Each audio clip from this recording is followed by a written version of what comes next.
Joyce in New York is criminal defense lawyer Jeff Brown and Tampa's prosecutor Pam Bondi. Pam, any shot this case is going to get solved? You know, Greta, I think we were all shocked when they went and executed the new search warrant on the Vandersloot home. I would hope that they would at least have some new information. They would have to have fresh information to go and dig up these people's front yard. All I can tell you, Greta, is when we have younger suspects, if you wait and wait and wait, they often start talking. So that's all we can hope for in this case, is that they start talking, or that somebody now, some relationship has changed and somebody may come forward with new information, because it's really heart-wrenching for that family. You know, Jeff, Pam raised a good point about talking. You know, the country is a small country. It's a small island, maybe I think about 100,000 people, but people do talk. And, you know, I agree with Pam that this is going to get solved is because someone's going to say something. Well, they do talk. They'd be foolish, first of all, to talk anymore. But let's put this all into context.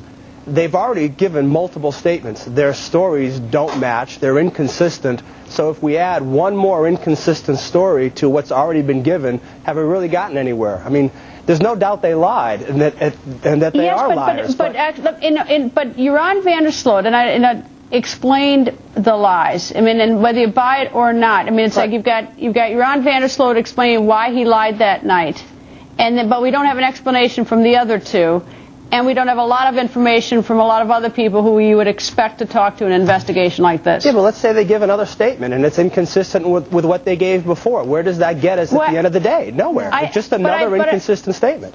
But I think by talking, and Pam, correct me if I'm wrong, what you meant is that everybody talks on the island, someone's going to say something in a bar that's going to lead to something, it's going to lead to something. I assume that that's what you meant, rather than the three. Yeah, right, exactly. Not that they're going to confess to the crime, but they may talk to a friend, and that may have given them some reason to believe that something was buried in that front yard or new information.